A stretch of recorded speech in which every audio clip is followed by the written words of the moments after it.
Hey, everybody. Happy Thursday. Welcome into the building for Trending Topics Thursday. Don't forget, as you come in the building, people, hit that like button. Don't be hopping my train for free, okay? Y'all want me to come up here, y'all want me to do my thing, but then y'all don't want to just simply hit the like button. Hit the like button for Diva. Hit the like button. Well, we got Trending Topic Thursday, and I hope that all of y'all so far are having a good week, okay? I'm having a good week. All is well, okay? Been busy. A little rain in my area today, but the rain don't never stop nobody's party, all right? So listen, come into the building, hit that like button. So what are we talking about tonight? We're going to talk about this soccer coach. He claims he got a little too excited in the height. He grabs one of the soccer players because they win. They're from Spain. The team is from Spain. He grabs her like this, plants his lips on hers. Then he apologizes. Oh, he wasn't the coach? Okay, what was he, Sebastian? Whatever he was, he grabbed her. He kissed her. Then he apologized. He apologized because he had to, pretty much. Okay. And then in the lips, and now he's stepping down from his role. He's stepping down from his role. He said he just got a little bit too excited, okay? So we're going to talk about him. We're going to talk about Wendy Williams, okay? Oh, thank you, guys. I'm trying to grow this here out. We're going to see how it goes. Thank you. Listen, we're going to talk about Wendy Williams. So Wendy Williams, Wells Fargo done froze her money over there. She's trying to get her another bank account somewhere else to circumvent this conservatorship over her money and get her money somewhere in another account. Now, listen, the rumors in the street, I don't know, the rumors in the street that she is allowing Kevin Hunter Sr. back into her life. Come on, Anthony. How you doing? Okay. Listen. Anyway, we'll carry on. We'll talk to the people. And then there's a sad story. There's this Netflix engineer that is missing.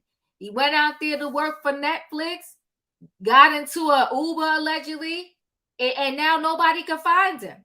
Only 22 years old. His story is breaking my heart. But listen, I don't tell nobody what to do over here. All I do is share my story and my opinion. Diva don't take Uber. I don't take Uber. I don't take Lyft. But I'm very old school. When I grew up in New York City, they had the cabs, they had the taxis. And then, downtown, like the downtown area, they had the yellow cabs. Okay? These Ubers, anybody could wake up out of their bed, decide they need to make some money, and they become an Uber or Lyft driver. You show a couple of things, and next thing you know, they mailing you the Uber or the Lyft sticker. You put it in your window, and off you go. You don't know who these people are. I promise you, in the city, before you could become a cab driver, you got to take all kind of tests. You have to take tests with maps on it, so they make sure that you know where you're going and that you know where the local hospitals are. In case somebody's in your back seat and they start to pass out or whatever, you know where to drive them to. Half of these Uber and Lyft drivers, you got to tell them, oh, my house is there. Make a left. No, I'm not playing with Uber and Lyft. No, I'm not. And then in the beginning, before they gave the people the stickers and all that, they had the people was getting in the wrong cars thinking they was Ubers and being unalived.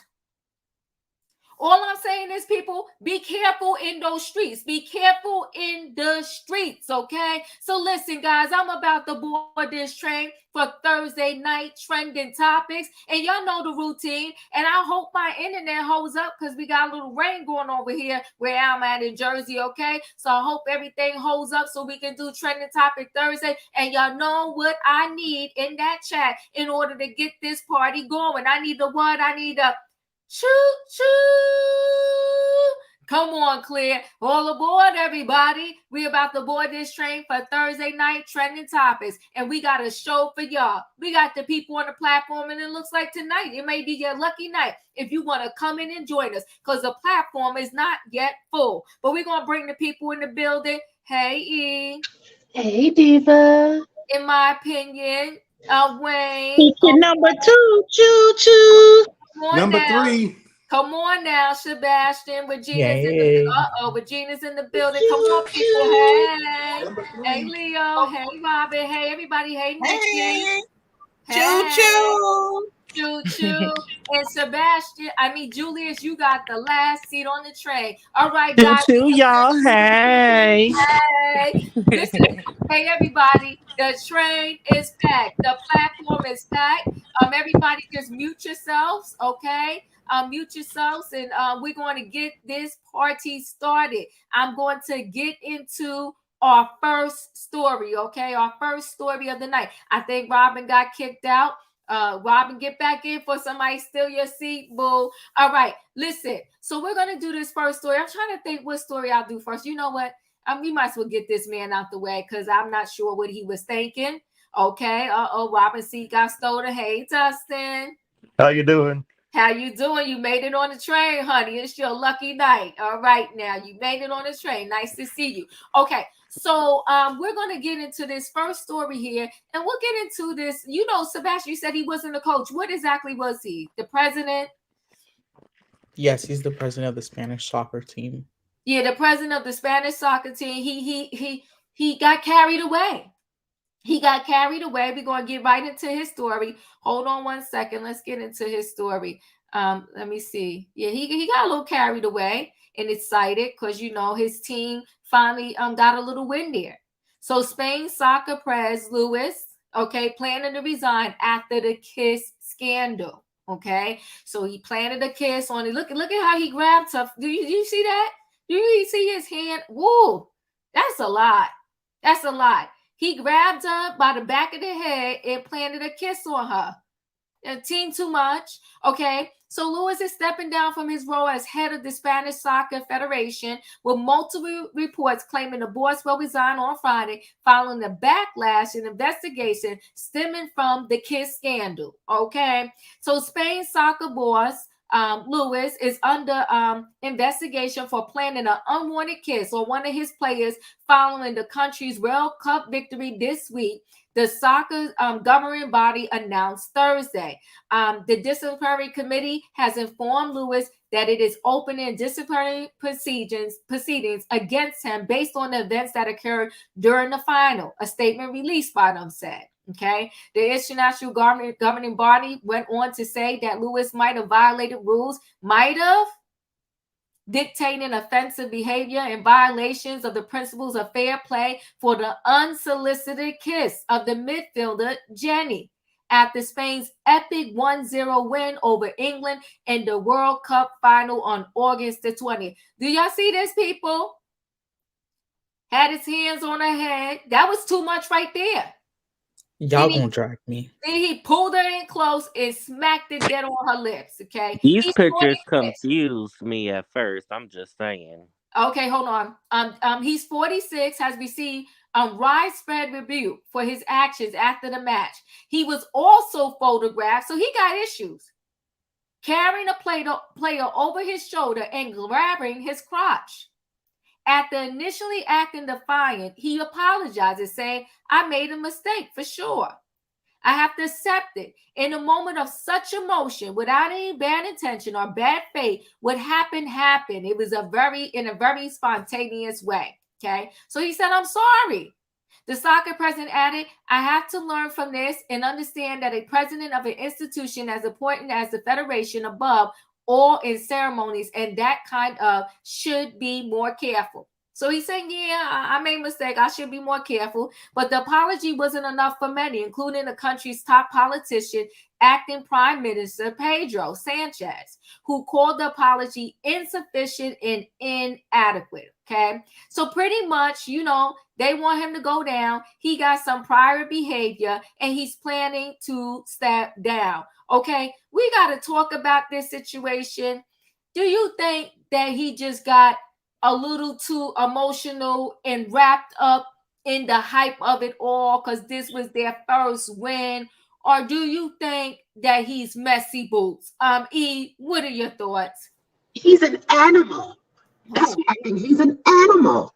He woo. lacked self-control, and he was so taken with this woman and his sexual desires. He grabbed her and violated her in public in a setting where, thankfully, it was caught on film.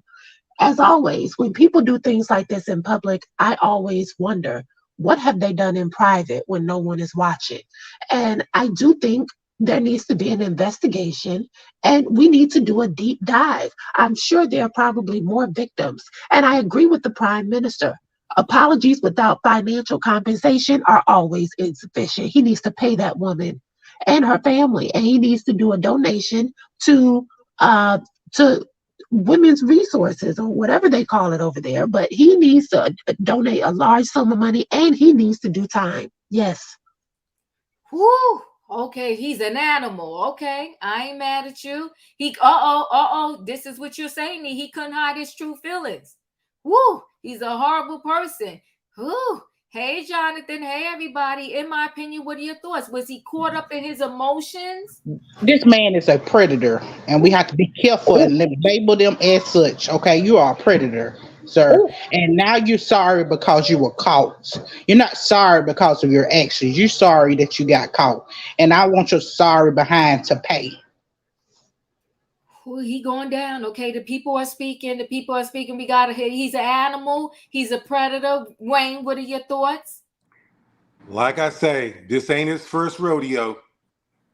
Ain't that much excitement in the world. I won $12,000. Ain't never won that much money in my life at the casino. I ain't jump up and kiss nobody. Come on now.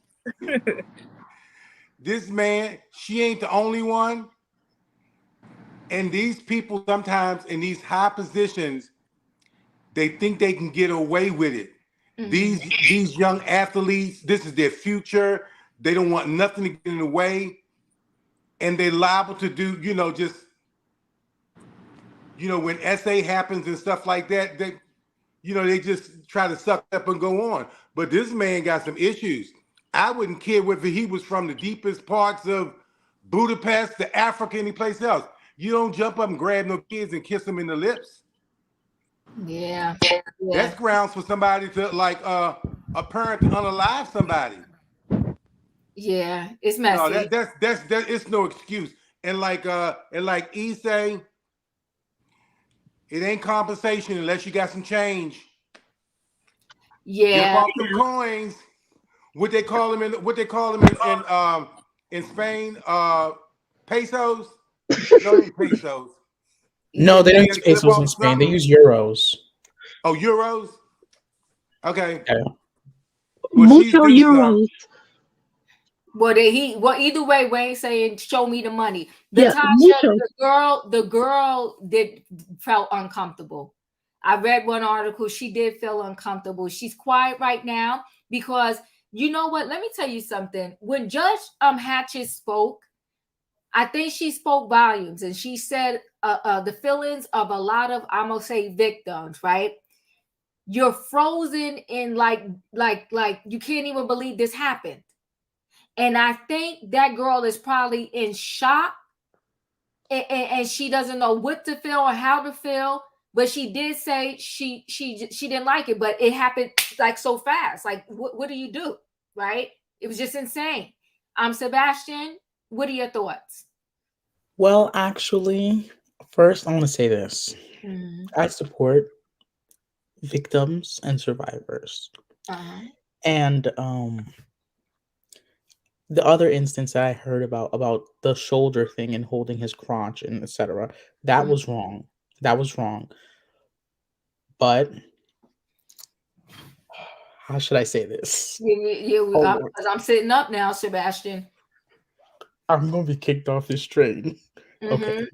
Security, because I feel like you're about to wall out right now. Go ahead. Security. Okay. Also, Mind you, Get it Spain out. was not this thing that happened. Mm-hmm. There was drinking involved. They were all happy. This immediately happened after the game, guys. Um, I will say this as well. Europeans are very kissy with each other and Mm-hmm. touchy. This is a true fact. Yeah. Uh-huh. European men and women, like men kiss men in Europe without Uh-huh. not even. It's just completely common for them to be kissy and touchy and stuff. Mm-hmm. When he did it, Yeah. she actually played it down. There's a report saying that she played it down. She was like, it's okay, everyone was just in the moment and we were all happy and that's it. Because technically he was not trying, he didn't mean to try to kiss her on her lips. He was actually going to kiss her on the cheek, but then they moved and then everything happened. Yes, I watched the whole thing in live. Mm. But he is going to suffer consequences. He is resigning. He did acknowledge his behavior Uh-huh. was wrong. He was wrong in the moment. Mm-hmm. So I believe he acknowledged his behavior was wrong the same day. Mm-hmm. Mm-hmm. He acknowledged his behavior was wrong the same day. He's not like the sheriff of Mm-hmm. You see the that one picture that right there? He was trying to catch a cheat. He was trying to catch a cheat. Diva, not there. Oh no, but this is what we need to look at. This is the evidence. You have to This watch is the whole thing. I watched the whole thing. Exhibit 1A. I watched the whole thing. I was watching that game. He grabbed the face. He shouldn't have been drinking if he didn't want it. He was holding the face. He could have turned the cheek and go like this. He went. That's Exhibit A. Okay, I want to say this as well. It is wrong what he did, 100%. Oh, okay, finally. Okay, 100% it's wrong. I'm not condoning it. And he will pay those consequences. Right. But what I'm saying is, I don't think he did this intentionally. Like, he wanted to make out with her. I don't think he did it intentionally. Mm-hmm. It happened all in the moment because Spain was not expected to win at all. All bets were off. Right. They were very happy. Everyone and Europeans drink like hell. But if he can't control his alcohol, he don't need to be drinking it. No, it's not that he can't control his alcohol. That's not what happened. They were all happy in the moment. Crazy things happen in soccer. I'm just because I grew up watching soccer all the time. Crazy things happen. Sebastian. Some players actually take off their shirts after making goals. So many crazy things happen. Alcohol don't work that fast. Yeah. Sebastian, thank you for your services. A soccer game is 90 minutes. Sebastian, thank you for your services. Okay, so I'ma just give the opinion from like my view.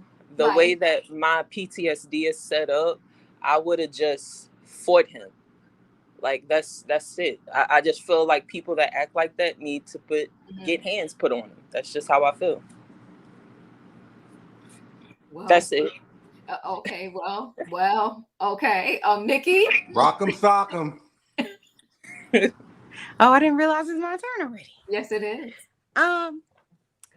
Okay, so this is not my normal response to sexual essays, because I'm team victim unless there's some sort of proof otherwise. But I would say, because I have I'm just taking Diva's information from the article or whatever, and plus I don't know this person. So if he has this type of behavior in his past, then yes, he needs to go. Like he needs to pay, he needs to go to jail, whatever. But just from what you showed me, I do feel like I feel closer to Sebastian in terms of, because what populated in my head was like someone winning the Super Bowl or someone winning the NBA championship, and how they all start just embracing each other and stuff like that. So that's why I would say I kind of feel like it seemed, and then what Sebastian brought up, the whole, they're in Europe thing, the whole kissing stuff. So then it's kind of like, is it a cultural thing? That's at least what I want to hope it is. But if he's a sleazebag and, he's been known to do this, then that's a different story. But I will say this. I do respect the fact that he, like, if what Sebastian is saying is true, immediately owned up to it and immediately was like, yeah, took responsibility, because a lot of times people don't do that. They deny it completely. Nikki, let me just add this. I'll let you finish. It was after a lot of backlash, but since you're going by the article, no, at first it wasn't getting a lot of backlash. Hold on, Sebastian. Hold on, Sebastian. Okay, so let's pretend it wasn't no backlash and he did. But let's go this. We going by the article. He was also photographed carrying a player over his shoulder and grabbing his crotch. Oh. Who was it? He said he has a history, and that wasn't his first time, and he did it too smoothly. But I will also go back up as we continue on with other people. Exhibit 1A. His hand is on her head to make sure that head goes to his lips, and he kissed her. An unsolicited kiss. And So if it's cultural, I want to be very clear. And she felt violated. And she felt violated. Come on. and the prime minister said, "No way." Yeah. Okay. Yeah, go ahead, everyone's Nikki. saying Let no way. Nikki No one's finish. saying Let that what Nikki he did finish. was Let okay. Nikki finish. Let Nikki finish. I just wanted to give her the exhibits there. Go ahead. Let Nikki finish. So, like I said, because I had the limited information, but I am not in any way condoning this behavior or anything like that. I work in social work, so I see this kind of stuff all the time. But what I'm saying is, I do think there's a little bit of space, and not necessarily in his case, but I do think there's a little bit of space. Oh no, she didn't send the rain this way. For sometimes people being emotional and just having a knee-jerk reaction. Huh? I said sorry, Nikki. Oh yeah, you sent the rain over here because it was sunny. Now it's raining anyway. So that's what I want to believe, but I do think, past behavior is a good predictor of your future behavior. So if he's already been accused of this, or someone's already said this is the type of, characteristics this person has, then I'm going to believe these people. And then the woman, I think you said did you have any information about how she felt, or because I can't remember? But she did. She said she felt violated, but you know what? You need to see the video, Diva. Okay, well, send me the video. Send it to my email. Send it to my email. Okay. Send it to my email. Leo, what are your thoughts? I was getting ready to get into the part about what she felt. Like, everybody is talking about what his state of mind was and how, he was excited and this is Europe and all this other kind of stuff. It says to me that you can get all excited at your sports victory. And I'm around a lot of sports people, football, everybody gets really excited and things happen.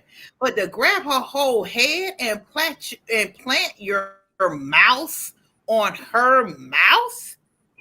Then I read in an article he grabbed somebody crotch. So I was like, so what's happening here? Is this a man or is this a woman? He grabbed people crouch. This man he grabbed his own. He had grabbed his own, and he had the girl over his shoulder and grabbing his crotch. Team too much. And he is outside his boundaries. We can all talk about what's culturally accepted. I understand in European countries, men kiss men, women kiss men. I understand that particular culture, but we're talking about friends and relatives that do that. Like, this is a sports game. He grabbed this woman by her head. Well, she could not even move if she decided not to. And he's a person in power. She's the one who made the goal, guys. That one goal. She was the one who made it. Excuse me. He is the person in power. So there is a power dynamic within that. So to expect her to automatically to respond verbally or physically right then in that time is very hard pressure to put on someone that's just a player. Absolutely. There's a power dynamic that goes in that makes the response different. That's the reason why she's not that vocal. She don't have the type of power that this man has. She can stand up on her high horse and on her soapbox and say how offended, how violated she was, how disgusted she was. Because I'm probably sure she was. She probably couldn't say that because there's a power dynamic, and that is what makes that unacceptable to me, just in my opinion. Yeah, I hear you. And see, that's what they say in everything, right? When it's SA, that's the thing. That's the key component when people are trying to fight. It's the power dynamic. Okay, thanks, Emmanuel. Did you send it to Chronicles? Because I think it just popped through. Okay, go ahead. Hey, Diva. Yes. I just watched it. Yeah, he did kiss her on the cheek, but the last kiss was like this. I just watched it. The kiss on the cheek and all that was before. The last, I'm looking at it right now. The last kiss was right on the lips. Yeah, so that's Oh, I'm gonna see if I can play it. But in the meantime, Dustin, what are your thoughts? Can you hear me, Diva? Can you hear me? Yes, I can hear you. Yes. Okay. What I was gonna say, Diva, I'm so glad that I'm glad that he's stepping down. Because I wouldn't want nobody doing any kind of sport in charge of anything. He's very. I'm gonna say this, Steven. He's very. It reminds me of something crazy person would do. Yeah, I think it's very sickening to see this. So I'm glad he's stepping down, and I hope they don't. I hope they get some charges against him, and I hope that it runs in for good, because I think that he needs to be let go, and he don't need to be let back either. So that's what I'm gonna say, Diva. Thank you, Dustin. I appreciate you. Give me 1 minute, Julius. Let me see if I could play this. Okay, hold on 1 second. The president of the Spanish Football Federation has been slammed for this. Luis Rubiales kissed World Cup winner Jenny Hermoso on the lips during the medal ceremony. She said afterwards she did not enjoy that, but Rubiales rejected suggestions it was inappropriate. That's what you want us to see, Sebastian. He hitting her like a man. They Sebastian, were all happy. I'm not excusing his behavior. He is wrong 100%. But I don't think he did it intentionally. Sebastian, we're in court right now. You want us to show the footage? We showed you. I don't think he did it. You said he took immediate action. That lady said he didn't feel like he did nothing wrong. I don't think he did it intentionally. Hold on, y'all, because I gotta get Julia speak. But hold on 1 second, Sebastian.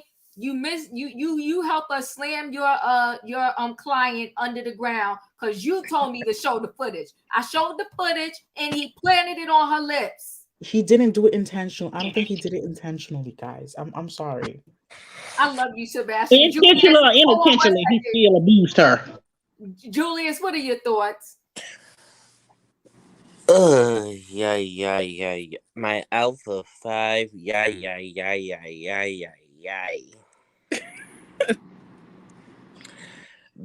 Sebastian, my brother, I love you.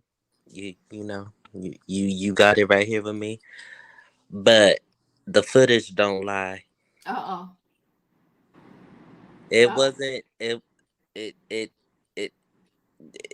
was intentional. And it shows that she did freeze a little bit before moving on. And I do have to apologize to the young lady, because at first the picture wasn't very clear. I thought it was a man. Yes, it's been a long day, but that's just enough of that. But that dude's a little cray-cray. No, he's cray-cray. Let me rephrase. Cray-cray. Yeah, he messed up. Yeah, the train already shaking. You better talk about it, okay? But the verdict is in, Sebastian. We do love you, but the president of the Can I make a closing statement, please? Yes, you could do a closing statement. Because you messed up for your client. So go ahead and give knows your closing statement. I don't play easy on predators. Everyone knows that. Some of y'all even say I go too harsh on predators. Okay. I don't play with predators. I even ask for predators to be unalived by the government all the time. Okay. But in this case, I will say this. I do not believe this man did it intentionally where he wanted to just make out with her. I don't think he did it for that. I don't think he did it like that. She was the star. She made the goal. He hugged all the players tightly. I watched the whole thing on TV. He hugged all of the players tightly. He held their heads too. He gave them kisses on the cheeks and everything. And in this case, I just think he was just very excited, and it just happened. But it does not negate the fact that it was wrong. I'm glad he's resigning. He will most likely have to pay settlements. But Jenny Hermoso, she did a live after the game, and someone mentioned it in the live, and she was like, "It happened. It happened, and I didn't like it, but we won, and that's I what didn't matters." like it. I She didn't like didn't it. like. See, No why one would like are it, you guys. doing a No one would closing like it. statement, No one would Sebastian? like to be kissed by Sebastian, someone. you want to help your client go up underneath the No gel. one would You like to be just kissed said on our the cheek. client said she Diva, didn't I'm like not it. done. I'm not done, So Judge. you Oh, messed come up. on. No one You would messed like it. up. No one would like it. But she said she doesn't think he did it purposefully either. She doesn't think that. Diva, can I have something to say?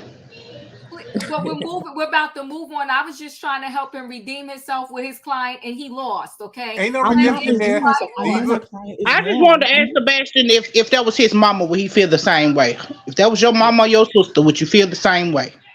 Well, listen, I would feel the same way It's because a I know yes it or wasn't no, Sebastian. intentional. It I mean, wasn't intentional. It was not intentional. I would feel the same way because I Okay, grew up in the world of okay, these you know what? athletes. Love y'all, but I gotta move What about the on basketball because players I that can't slap be each here other on the 13 butt? hours. Hold on 1 second. Case closed. Next case. Thank you, E. Okay, the bailiff has spoken. Okay, we're moving on. And just in case y'all are unclear, Sebastian's and his client, they lost. All right. Sebastian. Sebastian and his client has lost. Okay. So we're gonna move I'm on. gonna need some extra coffee after going through. Okay, so we're going to move on. And we're going to move on to Wendy Williams. You know what? We all been praying for Wendy. All I can say is the word on the curve is that allegedly that no good Kevin Hunter is back in her life. But listen, guys, let's not do a woo woo woo for Wendy Williams, because if after all that man took you through, drag you through the mud, over the coals, left you somewhere for dead, and you gonna allow that man back in your life, then you deserve what you get. And y'all know I love Wendy Williams, but you deserve exactly what you get. Now I'm gonna share my screen really quickly because this next situation, I feel like it got Kevin Hunter's name all over it, because she ain't in her right mind to even do nothing like this. So Wendy Williams reportedly opened a secret bank account to transfer her frozen funds. Okay. So they're saying Wendy Williams is sidestepping her frozen bank accounts by opening a new one. The famed TV host is attempting to get the cash she once had access to transferred to her new account. Okay. One she has control over. According to Radar Online, Wendy's opened a secret account to attempt to move her money away from Wells Fargo, who previously frozen her assets, citing she needed a guardianship. Williams is also accused of attempting to sell off some of her personal items to friends. Wendy is getting rid of items for spring cleaning. This is what people do this time of year, a rep stated. It's a new chapter for Wendy, and she wants new things. This is a common gesture people do, and Wendy is no different. When somebody mute themselves because I'm hearing myself in the background. Wendy's accounts are frozen out of fear of financial exploitation, dementia, and undue influence. It was reported last month that when Wendy Williams' ex-husband Kevin Hunter tried to get alimony last year to pay off his debt for his mortgage, credit card bills, and other debts, rumors abounded. Wendy ceased paying Kevin's alimony, so his house is now in foreclosure and up for sale. And that's why he's probably back in her face. And it's reportedly Sharina, his baby mama, left the building. When the money was gone, so is she. In Parkland, Florida, Kevin owns a 3,400 square foot home, 5 bedrooms, 5 bathrooms, a single family home that is now under contract. Kevin paid $795K for the house in 2020. How you gonna pay that much if you ain't got no job? That was his first mistake. He put the house up for sale in April for $1.3 million. The property was under contract and awaited final permission on June 29th. A few months after Wendy and Kevin's divorce was finalized, Kevin and Sharina relocated from New Jersey to Florida. The choice to sell the pad was made after Kevin's unsuccessful court battle earlier this year regarding his alimony payments from Wendy. Despite being required per their divorce agreement, Kevin claimed that his paychecks ceased arriving in early 2022. So her getting this new account, because they also said her son, Kevin Jr. is back in her life. So Kevin Jr. and Kevin Sr. might be working together so that they not walking around broke and they don't have to get a job. This is a whole hot mess. I do not want to spend a lot of time on Wendy, because y'all know I love Wendy, but you got to love yourself. I cannot keep spending time loving you and you ain't loving yourself, okay? E, what are your thoughts about her trying to get a bank account? And another article said when, friends was trying to, give her checks and stuff, she couldn't take checks because she don't even know her own bank account. You don't know your old bank account for Wells Fargo. You don't know the information. You don't know the information to your new account. Who's really doing this? E, what are your thoughts? Well, Diva, you probably will get upset with me, but I don't know my account numbers either. I just know the app. I don't even, and my guy friend, he gets upset with me because he says, you need to watch your money. And I said, I don't need to watch anything because I know it's always going to be enough in there. So I don't know my account numbers. I just know to log onto the app and I just know my stuff is there. But being heartbroken over a man can make a woman sick. And I've said it on this panel numerous times, and I've been there. And I remember those days in college when the man who was hurting me so bad was the only one who could make me feel better.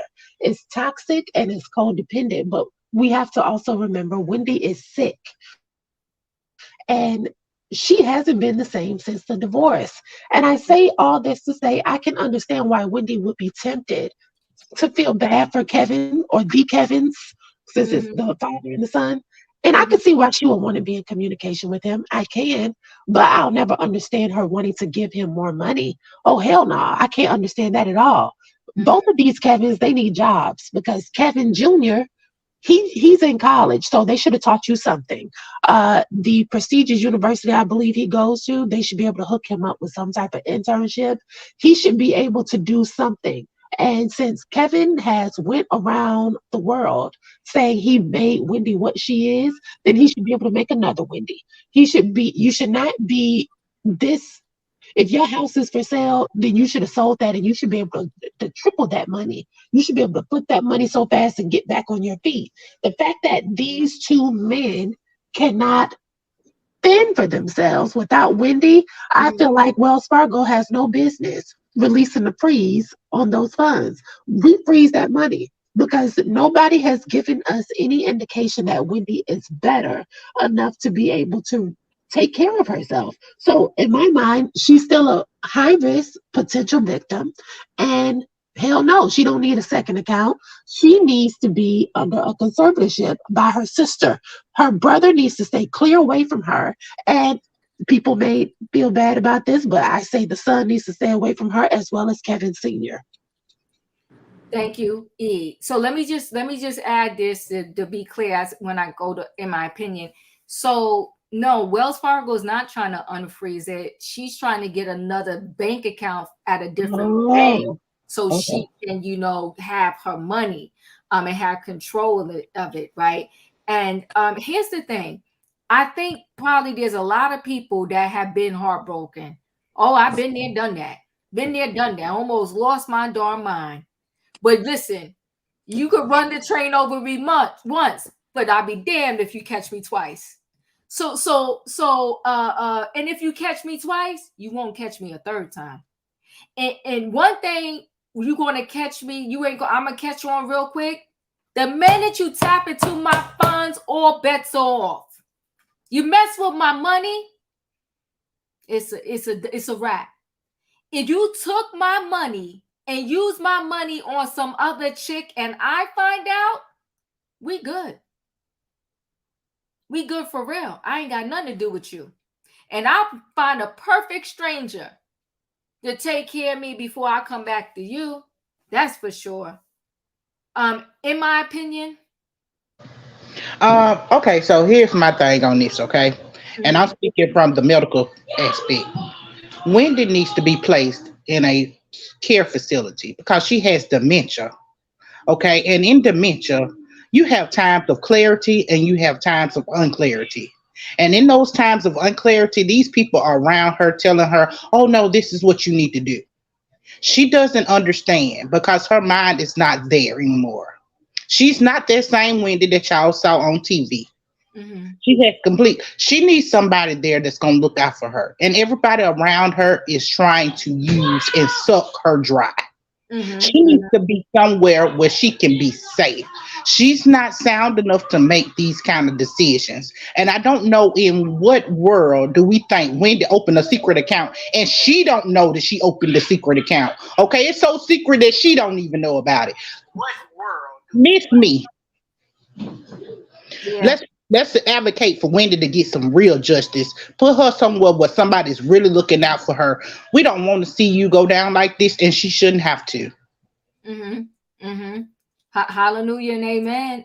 Wayne, what are your thoughts? Well, what I was going to say until she said she had dementia, but let's just take dementia off the table. There's a fool born every day, and when you're a fool with some money, there's always an ex to come by to scoop you up. Woo! Woo! Jeez. Okay. And as far as the account number, I mean, everybody knows the account number, but it don't make sense. Somebody write me a check. All I gotta do is put it in the bank. I don't, you know, give them my ID. They look up the account number. Okay. But you know what? I don't have my account number memorized, but I got access to it. Yeah, but you don't need it. I go in the bank all the time. Give them my ID. Don't. They say you want to put in your checking and your savings. Yeah. You know, but it's a mess. I agree with opinion. She needs to be put somewhere, forcibly put somewhere until she gets, till she gets well. Because if not, he gonna be right there. He gonna be right there and telling her, look, I can get you access to your money. Yep. It'd be like old times. Yep. And if her mind ain't right, she gonna think it's gonna be like old times. But you know what? You can't do dirt to people all the time and come back and want sympathy. Yeah. You never win when you play 30. You never win when you play dirty. It may not get you now, but Woo, it's gonna come for you. It's gonna come for you. Yeah, it's gonna come for you. Leo, what are your thoughts? Ooh, I'm kind of both. I'm twerking on a fence here. I'm really twerking on the fence because let's be honest, right? Let's be honest. Wendy-ish ain't been right since Kevin Sr. left. Facts. When he left and made this whole side baby, her brain split apart. She has not been able to cope since then. And the people around her after him, he may have been a predator, but she still had her coin. Yeah. The people after him, they're predators too, but she don't have no access to her coin. Right. You got to split the baby. I don't think that there's some place out there or some people out there, and I'm going to tell the truth, I'm about to be like Sebastian. I'm going to get drugged like Sebastian. I don't know who is out there that's going to support Wendy. Me and you, Diva, me and you would be all about our coin. It would be no ways how that he get ready to come and back and have access back to my life after all the BS he done pulled. He would never have access to me.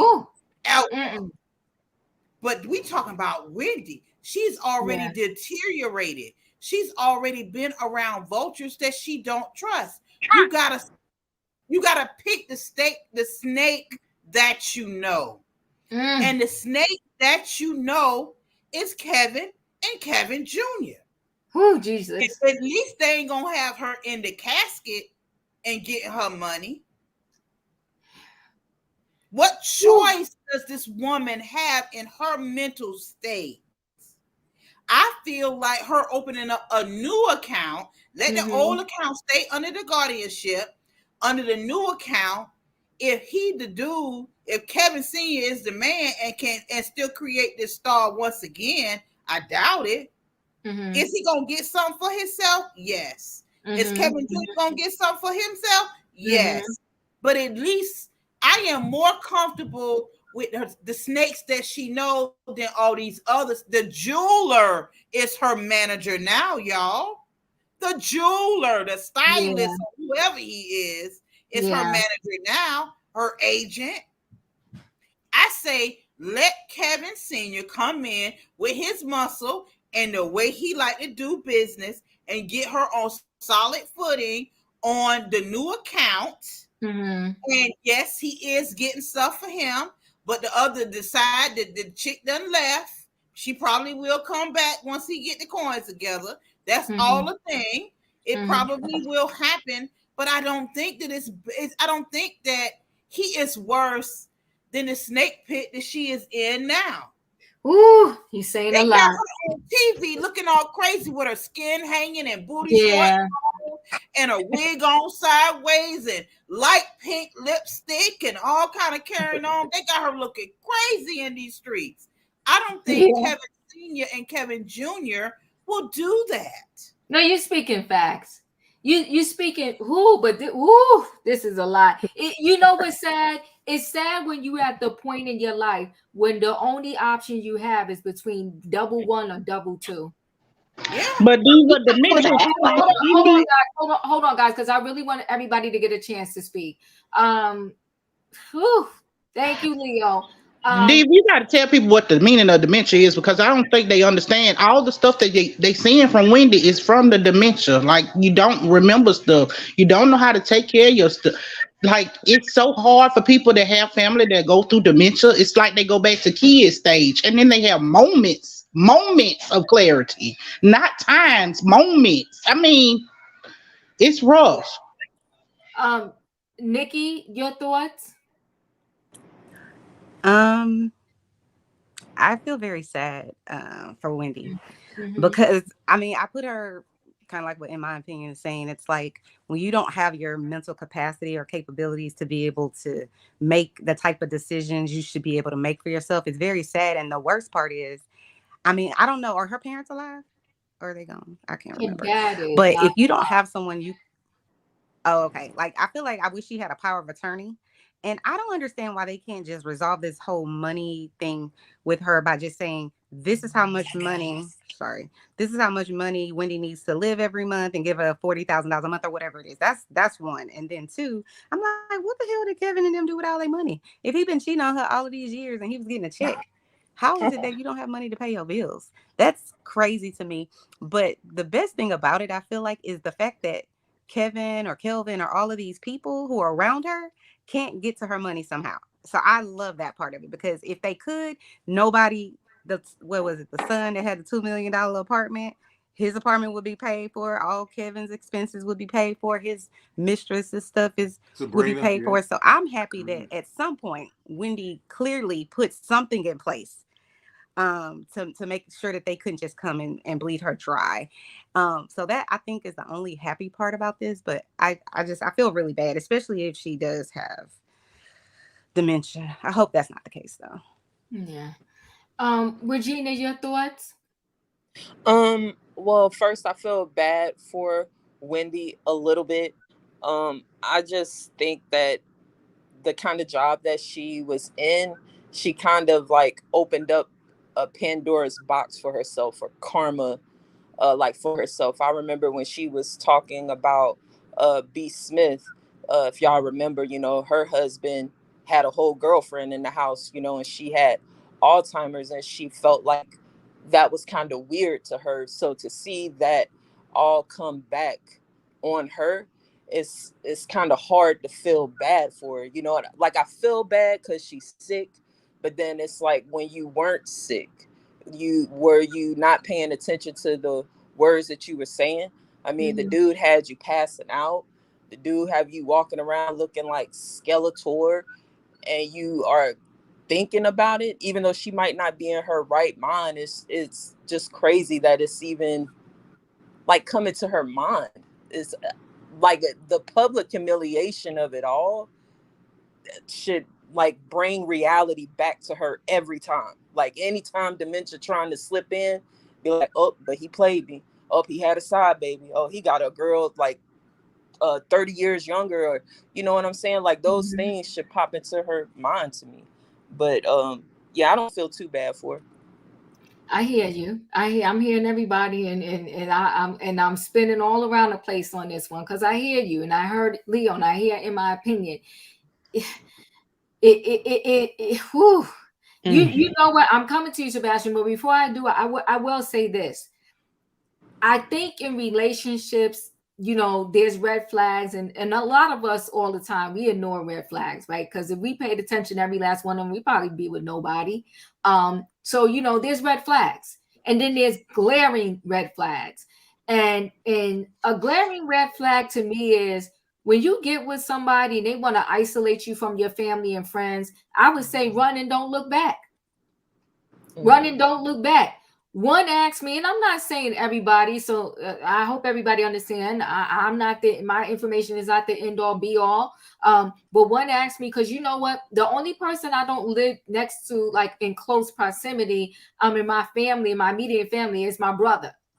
Lives in a different state, but my two sisters and my mom and my dad, even though my dad's in New York, is still close enough. We all live very close next to each other, and we see each other all the time, and we all in the group text or whatever the case may be. And one person said to me, would I move to XYZ place? I said, no. I don't know. I ain't got a cousin there, a uncle, a brother, a friend. I ain't got nobody here. I would not move to XYZ place with all of your peoples, and none of my peoples is there. And I don't care about no plane, train, bus, car, whatever. Because when I dial a number, I need them to be ringing my bell within the next 15 minutes to an hour. Help! I'm not going to, but that's me. And I'm not saying that everybody should follow those particular rules, because then a lot of people wouldn't even be getting married. I'm not saying that, but for me, no. Because when I dial a number, I need the peoples to show up at my door, like I said, within the next 10, 15 minutes. Sebastian, your thoughts? Okay, this is so sad. Personally, I will say this. I don't think Wendy has dementia. I know people who have her condition, the hypothyroidism and the lymphoma.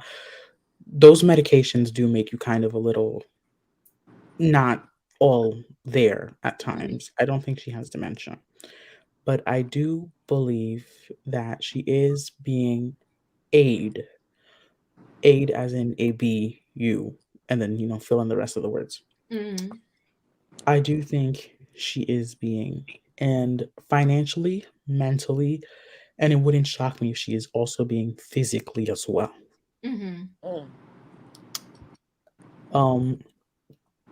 Even Jason Lee mentioned about it a couple months ago when it was her birthday, and said that he hasn't spoken to Wendy in months, and they were very close. Yes, guys, this is the mugshot. The mugshot that y'all see is here. That's from the shade room everywhere. It's all over the place.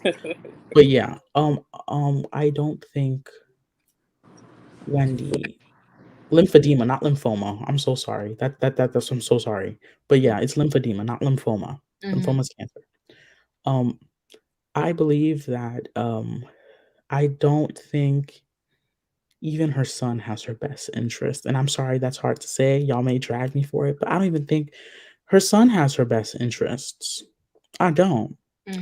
Because if you were, as your son, as a son, if you knew that your mother was cheated on, even though you can love your baby sister, because your baby sister is an innocent person in this thing, but you would never allow your father to come back into your mother's life, especially knowing the trauma that he left her with.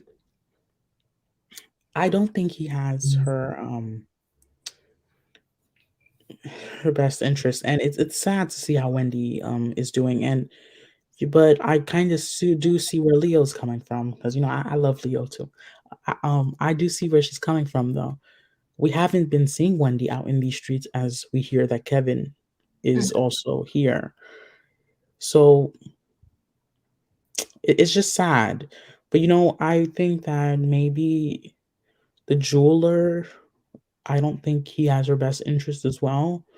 But as Leo said, Kevin probably has, even though he doesn't, but he probably has more Wendy's best interests Mm-hmm. than the jeweler does. Right. And I hope she can come back again, not on TV, on anything, just like, come back again in terms of health. Mm-hmm. That's your health is your wealth, not your money. Yes, not come on now. your health is your wealth. Health is You can wealth. have all the money in the world, but if you don't have good health, you won't be able to be alive, to earn your enjoy your leisure. And she really needs help. And she was in a facility not too long ago, but she needs help bad. It's something that's very sad for me, because I love Wendy. I love everything that she says. And I know some people say that karma. I don't think it's karma, because if it was karma, a lot of people would be going down straight right now.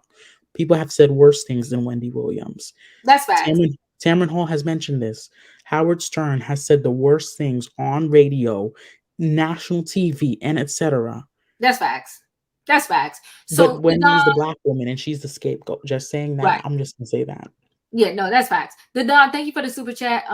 Kevin controlled Wendy's mind. She had no friends. That is correct. That's facts. Mm-hmm. So when you have low self-esteem, and then you connect with somebody who knows you have that low self-esteem, and they even lower your self-esteem more, it's not a good look, right? And I think the longer she stood in that marriage, which was 20 plus years, her self-esteem was lower. In terms of the son, what I want to say, my thought process and my perspective on this, you got to understand that son grew up with two moms. As much as we want to pretend like Wendy didn't know about Serena, she knew about Serena way before we did. I agree. Yes. I agree. For years. She knew that this woman was down the block. She knew that she had a mansion with her dollars. She knew what her husband was giving this woman, and she tolerated it and she accepted it.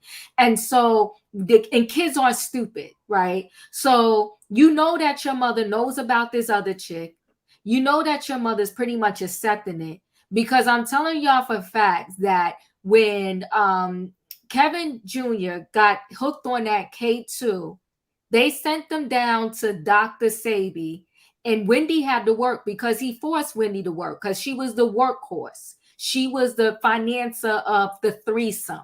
Okay. She was the financier of the threesome. And just like I think E might have said it, or Leo said it, you passed out and this man told you and sent the paramedics away, get up and go finish that show. Okay. So she was the one that had to work. They was dependent upon her money. And so when they had to take Kevin down there so he can get cured of being on that K2, she flew down there initially. Serena flew down there. And she the one that was by Kevin Jr.'s side while he was going through everything. It was almost as if he was raised up with her being his second mom. Right. So when you have someone that you have, come on, Dadon, when you have someone that unfortunately has been raised to believe that he got two mothers and there is no difference, because if you think that Kevin Sr. didn't bring somebody, I'm hearing noise, didn't bring Kevin Jr. around Serena darn near his whole life, he did, because he was living a double life.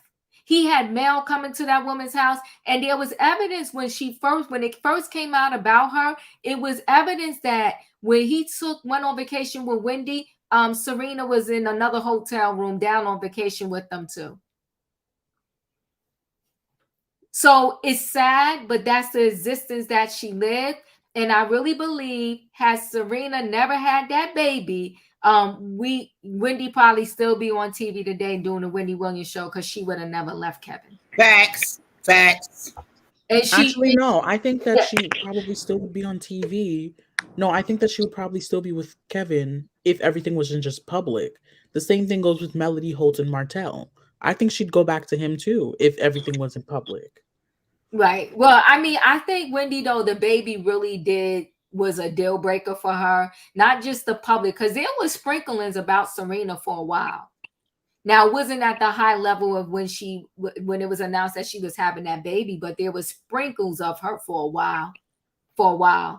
And so what happened was the network was getting on Wendy too, because towards the end of her career, even before the whole Kevin thing and her breaking up came out, they was calling the subscribers, not the subscribers, the fans was calling her a hypocrite, because she will always, when she did her segment Ask Wendy, the minute any chick would say to her something about a cheating man, she would be like, leave. The minute somebody would say something to her about getting married young, she would be like, no, have your fun. Go out there and party. You shouldn't get married till you're 25, this, that, and the other. So she was a hypocrite. She wasn't speaking what she was doing. So I'm going to shut up. I disagree. I think she was just saying that because, you know, it's easier for the average regular day person to leave a spouse than it is someone who depends on them in terms of finances, making sure that their show works, making all these things work. Sebastian, you losing all your cases today. Your clients are disappointed. We'll do this. I got to go to Julius. Your clients are disappointed. Sebastian. Phaedra. Whatever, let me tell you something. When I say stuff out my mouth, I believe it and I follow it and I do it. I'm not going to sit up and tell people to do something that I know I wouldn't even do. And that's why I told girls to watch out. When you have a girlfriend that ain't got no man trying to tell you how to deal with your man, don't be a fool. The problem. Don't listen to the man list telling you how to be in a relationship with your man. Oh, if my man did that to me, I would leave. Well, you ain't even got a man. Julius, your thoughts?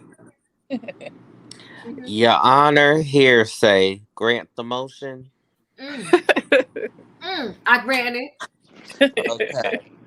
So here's the rest of the motion, Your Honor. Okay. Yes. Ooh. Only a tiny, tiny, tiny part of me feels bad for Wendy. Now, at the start, I felt immensely bad for her. Now, I still don't like the person who took over her show.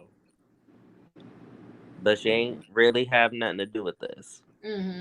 I had to come to realize that fact. My point in all of this, yes, Wendy is sick with dementia. I had a great aunt who suffered from it. I've seen the effects of it first. And opinion is right. There is moments of clarity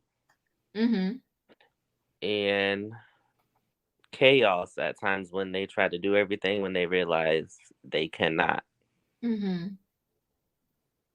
But at the same time, now putting all that aside, Wendy has to take responsibility too. If we're gonna drag Kevin Sr., Serena, okay, Kevin Jr., we need to hold Wendy to account too. Ooh. I know I'm taking the train. Oh well. Oh shoot. Because she had a choice. Well, you speaking fast. To leave long ago. And what did I say about relationships a day or two ago? No matter what kind of relationship you had, it takes communication, respect for your partner, and constant trust building. Neither her or Kevin were doing that in their relationship. Whoa. Come on now. Whoa. See, he's more upset of losing Serena, the side girl, because that's who he was working on the constant communication. Oh, good God. The constant respect building, the constant trust building. Oh my. The three fundamentals. That's who he was working on that with, not Wendy. Oh. So if we gonna drag the three, we also need to hold Wendy to account too. Well, you speaking facts. She owns a responsibility in this situation. And he did all of that. He dogged out his wife.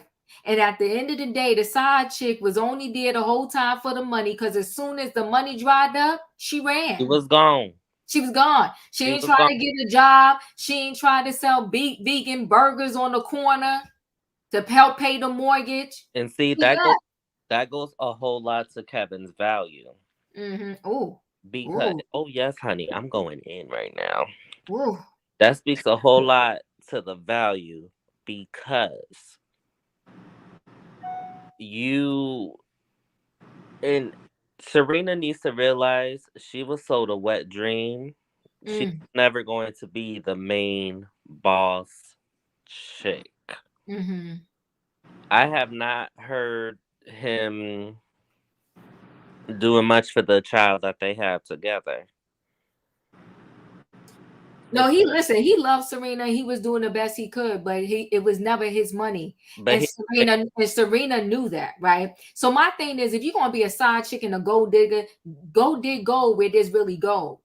Right. If I'm gonna be a side chick, then I'm not gonna be a side chick to somebody who doesn't have the money. Lined up independently at the same time. I'm not gonna depend on even though I have no tolerance for cheating. But if my partner or me, because I am not the perfect lamb, I am not Joshua. I'm gonna just say that I am flawed. If I was gonna step out of my relationship and not hold my vow on my end of fidelity, I would make sure that I would be employee independent, financially independent, to where I can take care of myself. Usually gold diggers don't care about that. They just keep going and dig the gold wherever they can find it. When the pot of gold runs out one place, they just go to another place. That's why when that house went in foreclosure, he saw who she really was.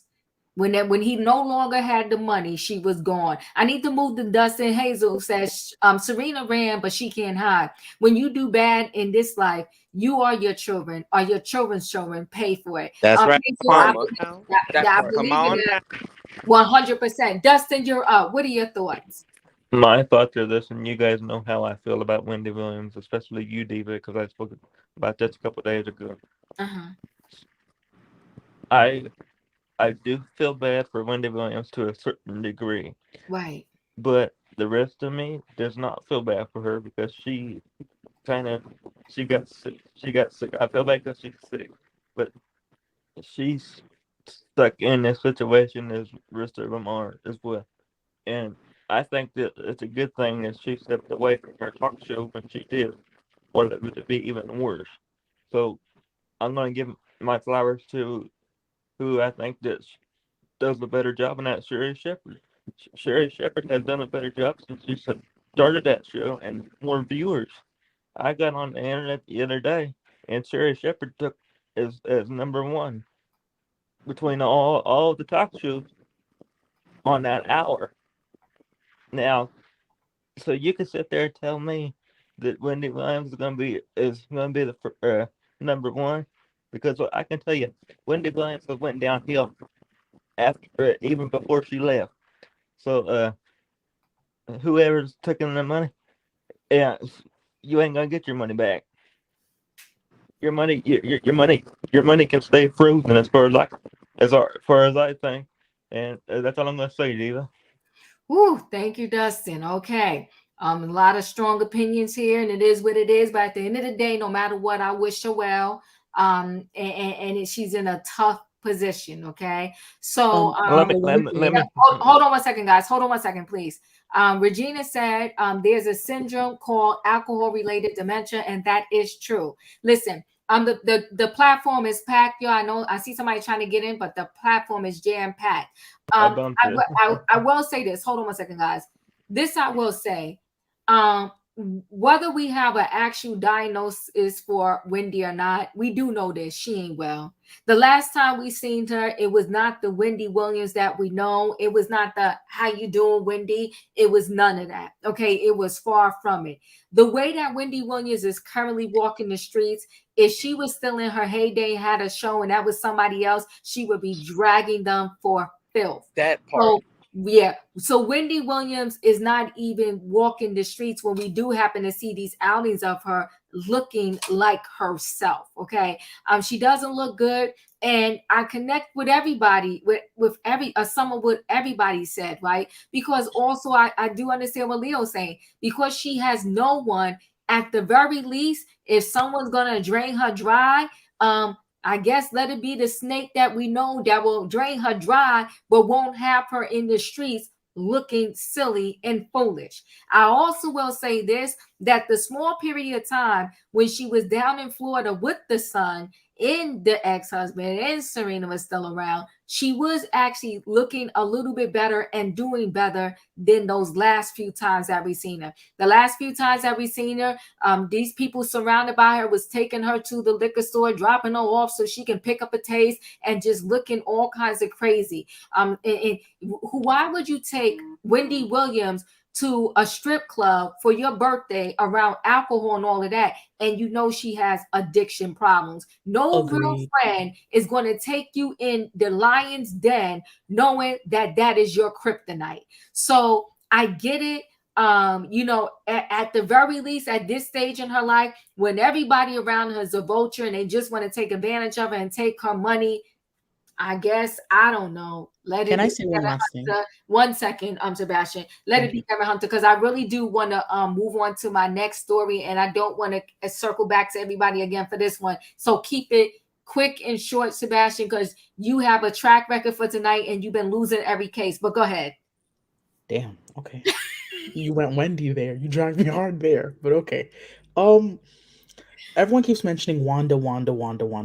I actually seen Wanda's Instagram not too long ago. Okay. And it was Wendy's birthday, and she wished her happy birthday and everything. I do think Wanda is somehow involved in her life, but she's not public with it that much. Like her brother, that I'm not even gonna name and give him any name up on here, the one who constantly uses her name every single video he makes. That one. She's not all up in that type of stuff. I think she is kind of involved and in contact with Wendy, because she posted a picture of her and Wendy together on her birthday on her story. Send me her Instagram, Sebastian. Yeah, I will. Yeah, Wanda has always been very private, and Wanda Nikki is Wendy Williams' sister, who is a lawyer. Okay, so we're doing good with time tonight. I love y'all. Okay, so we're gonna move on to this last story, and this last story is actually pretty sad. So a Netflix engineer is missing. He was I think he only went to his job one day, like he was new to the city. Took a Uber, and now he is missing. Let me first play this, and then I want to play a video. Let me first show this. So maybe I'll show the video first. So they raised over 70K was raised for missing Netflix engineer, okay, who vanished after stepping into an Uber. Okay, so I'm going to actually play the other video first. It's just super sad, but I think some awareness needs to go around this. But even though at the same time I think there's awareness, I do unfortunately believe that something very sinister has happened. Let's go ahead and play this. Ago, now missing. Tonight, the family of Johannes Kedana is desperately searching San Francisco, hoping to find him. We want to take home. I need my son. I need my son. The missing 22-year-old had just graduated from Cornell and started working at Netflix 2 weeks ago. Good evening, everyone. I'm Alex Savage. And I'm Julie Hayner. He was last seen Monday evening when he took an Uber from San Jose. Authorities say some of his belongings have been found now near the Golden Gate Bridge. New at 10 tonight, KTVU's Jana Katsuyama joins us live from San Francisco. And Jana, the young man's mother and brother traveled from New York to try to find him. Julie, the father also, he is one of 3 children, and he recently moved out to the Bay Area, they said, to start his new job. They found some of his possessions, a phone and a wallet, in a grassy area between the visitor center and the cafe that's up there on the hill. But right now, the mother, father, and brother are here in the Bay Area just begging investigators and anybody out there to try and help them locate Johannes. I'm heartbroken.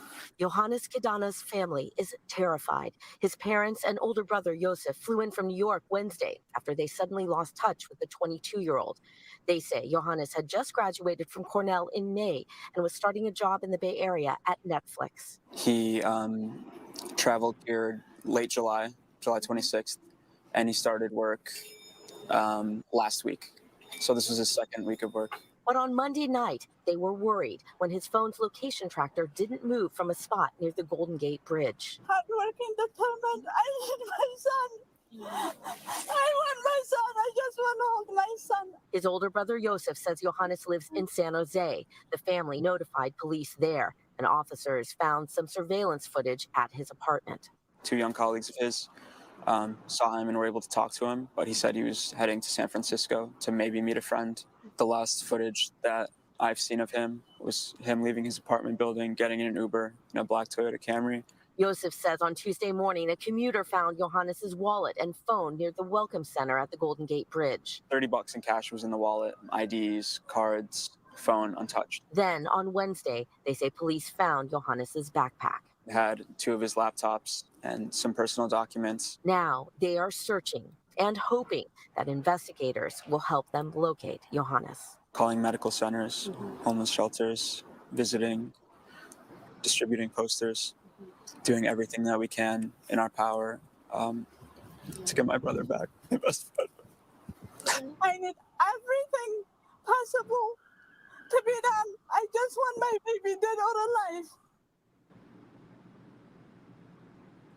The family says that investigators were able to pull some surveillance camera footage from some of the cameras that are here at the Golden Gate Bridge Visitor Center area. They say at one point it shows somebody who could be Johannes, but it was not very clear video. They are hoping to get a better identification off of that with some analysis. But certainly one of the things they said is they had talked to him on Sunday evening.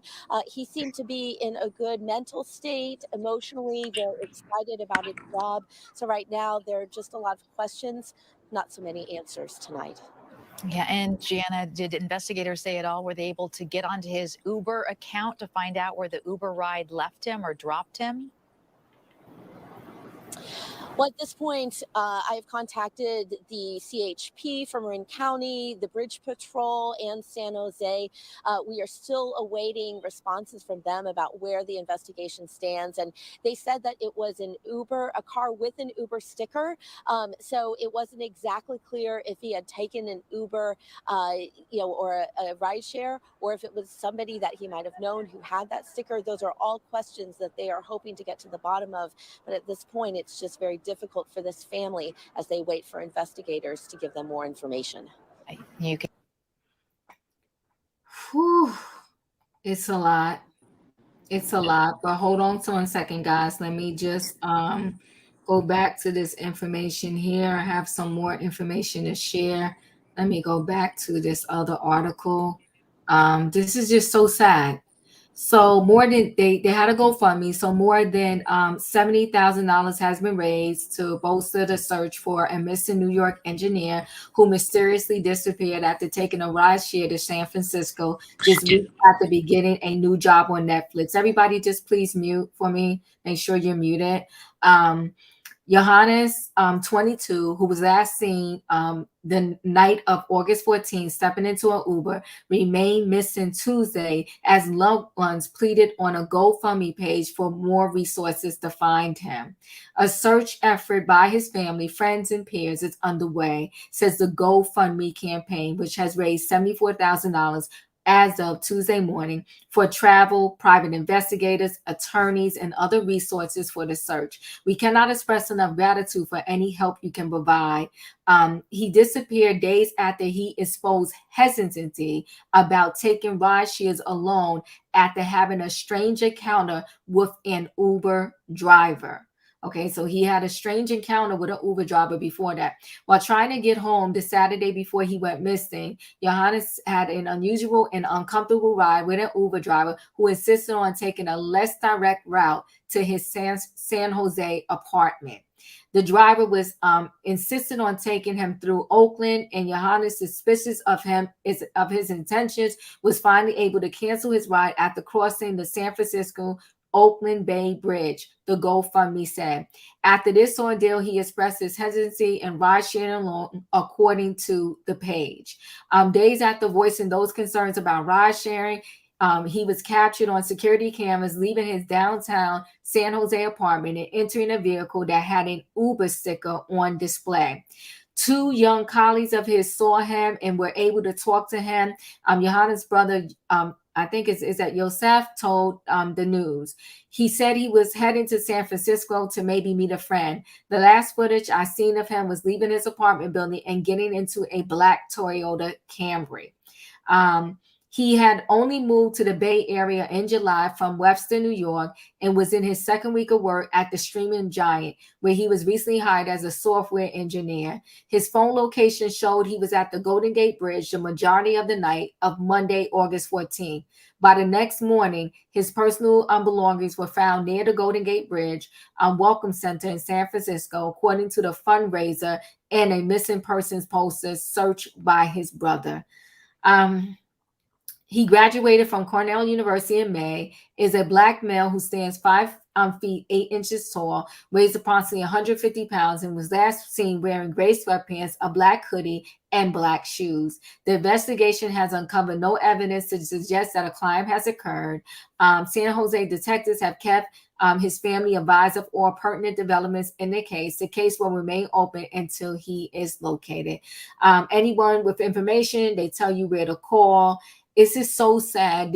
A young man literally just graduated, happy, had his job.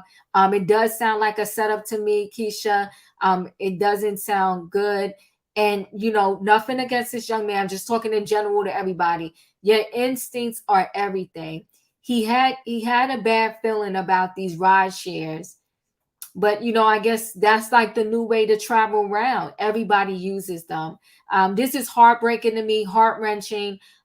E, what are your thoughts? Well, you probably won't like this, but I still feel like what do you call these people? The law enforcement agency is still not being honest. If you have footage that he was last seen getting into a Toyota Camry, I believe they said black or gray, something like that, then when are they going to put the APB out for that vehicle? When are they going to? Because it's like I told you all before, it's cameras on every street light. How do you think they're catching these drivers running these red lights? There are cameras everywhere, and somebody can find that car. The more time they let go by without acting swiftly, the more difficult it's going to be to find the owner of that vehicle and to retrace the steps, because so much time has already passed. They need to find out who the driver was of that vehicle and where they let him out at. What was he doing at that bridge? What was he doing there? So here's the thing, E, I'm gonna let you finish. But if it was a true Uber, all they would have to do is call the Uber people, because they know where they send these people.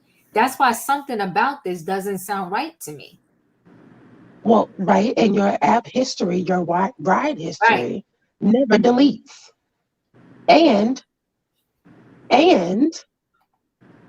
the fact that nobody is, I just don't see how it can just go cold turkey like this, where people don't know what to do, and now we have to set up a GoFundMe to get a private investigator. Somebody knows something, and they don't want it to go any further. That's what it feels like to me. Because, and also I want to go back. I don't even want to continue with my thought. I don't even want to be a conspiracy theorist, but I do want to say that the mother and the brother do deserve peace. They deserve to know what happened. And hopefully, the reason I'm trying to choose my words carefully is because I don't want to talk like the person is no longer with us. I don't want to do that. It can seem that way, but these are this is someone's family, and hopefully, the person is still alive, right? I'm hoping, but also just thinking about it,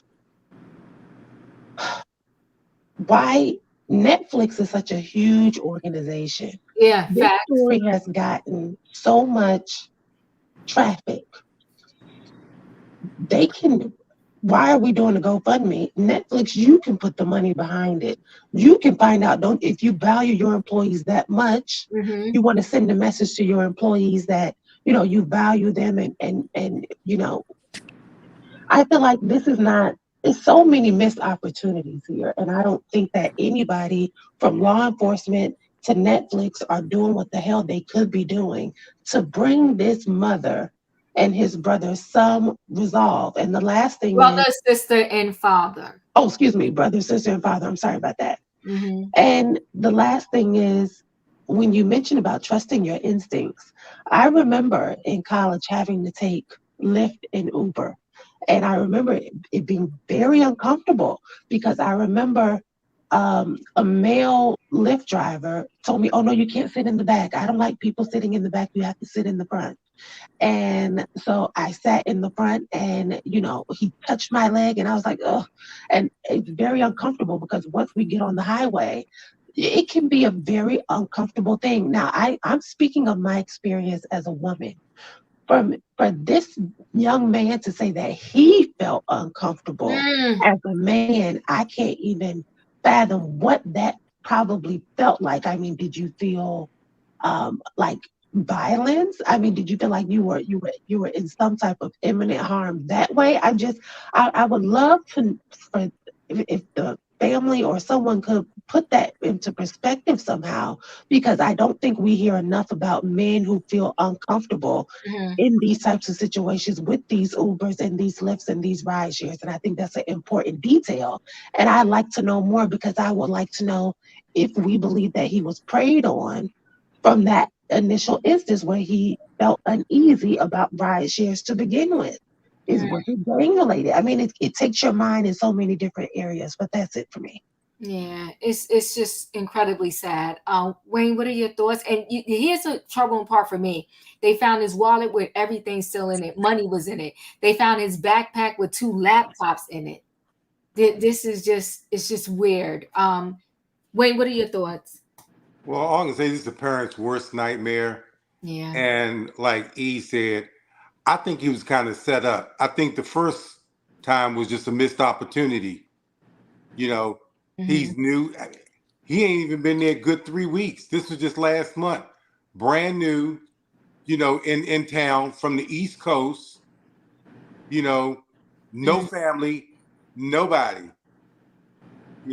and I think maybe somebody knew that, preyed upon him. Because I just can't imagine that you just disappear like that with cameras all around. I'm hoping that the police are doing something that maybe we aren't privy to. Maybe because they got some good information, good leads, so they can't talk about it. But and I can't see this being a Carly case either. That would be just disastrous. But I mean, there's nothing I really can say. It's just I feel sorry for the parents. I feel sorry for the Just parents. the worst part is just having to wait and just not knowing where your child is. Yeah. I don't want to think about it. I got my own kids. Yeah. No, I understand. Leo, your thoughts?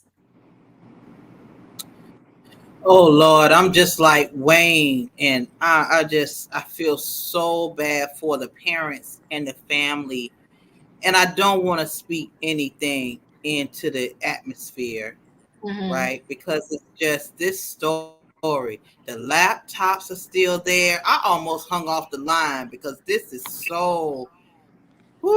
This is so. He was. It's so many.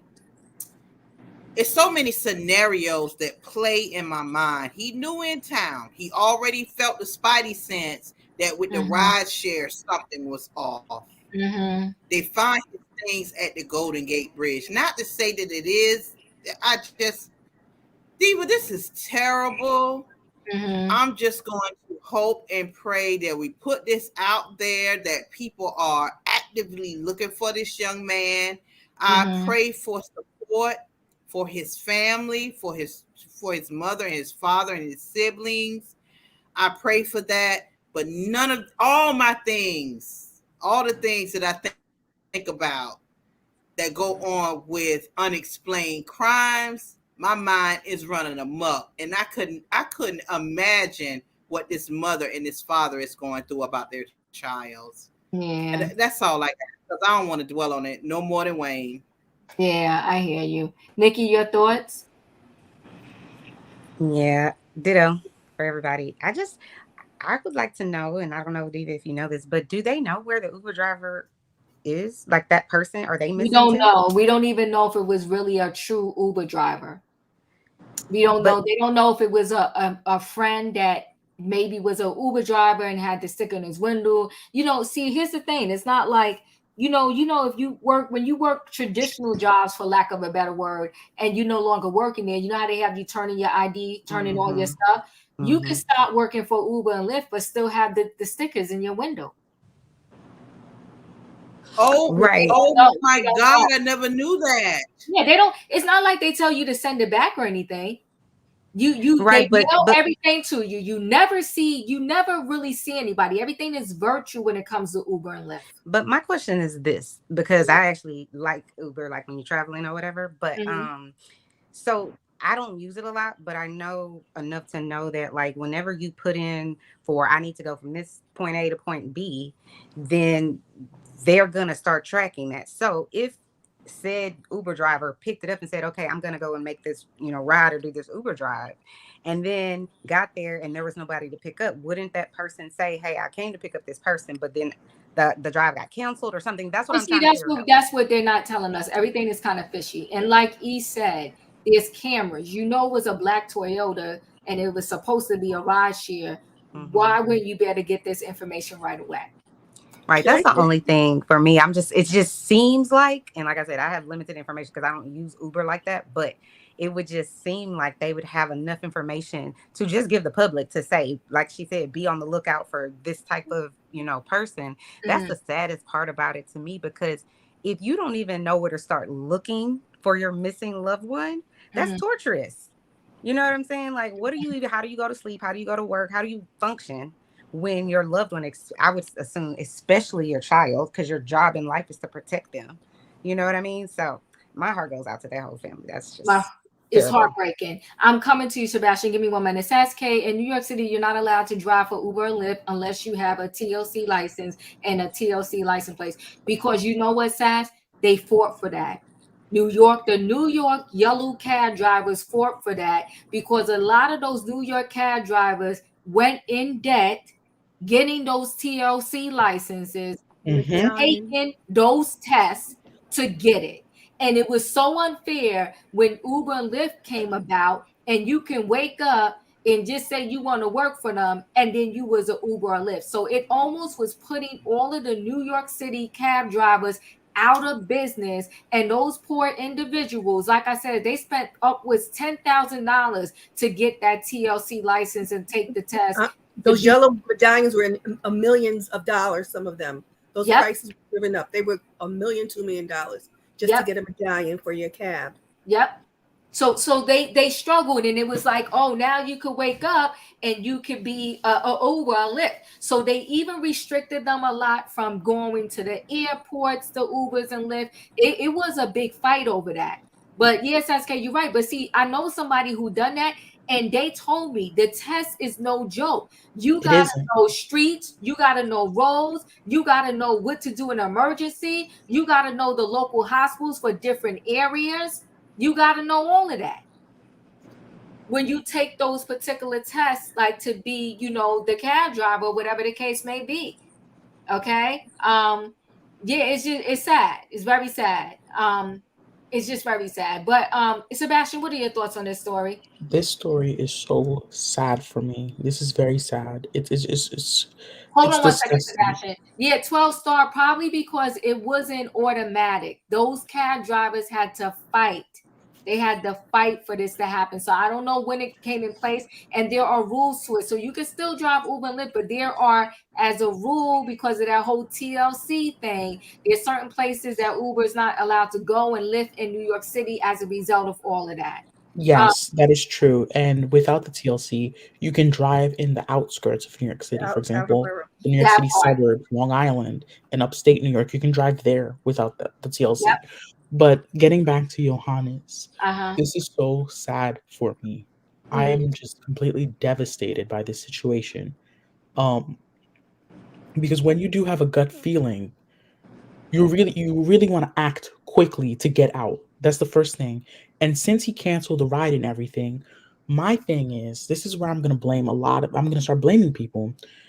The San Jose Police Department and any police law enforcement in the Bay Area. It is not difficult to get cameras anymore because everyone finna has a Ring doorbell. Yeah, that's true. Everyone almost has a Ring doorbell, and those Ring doorbells record everything. You can if you have a warrant, you can get those footages from Ring, the company Ring. You cannot. This kid needs justice. He needs justice. Also, the situation that we see here is starting to happen a lot with these Uber. Government needs to act. And when I'm talking about government, I'm not talking about local government. I'm talking about the whole US federal government needs to act on this because this is getting out of hand where people go missing in Ubers. Women and men are AR'd in Ubers. Facts. Ubers make a detour and go somewhere else. Or did you know that the driver could cancel the ride too while you're in the car and they could probably take you somewhere? This is becoming insane. This kid, and I feel for him so badly because he's away from his family and everything. He's all out on the West Coast. New graduate, happy to have a job. Happy to have a job because you don't really get these jobs that quickly, even though you can be skilled, but it's very competitive to get these jobs at these big firms. Yes, And it he is. got him. This kid, he needs justice. And I will say this, and I know I'm sorry I'm gonna have to bring it here, but this is exactly why I held it harshly for Carly Russell. Because for the kids who do truly go missing, for people who do go missing, this kid is not even getting this is exactly why I hold it hard. He's not getting the attention that she did. Right. He's not getting that. And I will more. say though, Sebastian, let me just throw this in there. I'm gonna let you finish. You know, people confuse the attention she got because it was her. She got the attention she got because she said there was a baby on the road. And I'm not even going to go there with the colored baby. It's because she said there was a baby on the road. And because she said it was a baby, and you know they was coming to her right away, and the fact that you have this person that calls you and says someone's on the road, and now this baby is you don't see a baby and you see her car, and now this person is missing, you're thinking something real crazy and sinister happened. So no matter, even if he went missing and the family called and said so, they still, when it's adults, they don't put out an immediate missing persons report, and that's just across the board, and they don't do that for multiple reasons, but that is why. But either way, because she lied, it doesn't help the situation. You are correct. So go ahead. I'm sorry. I am thinking multiple things happened to this kid.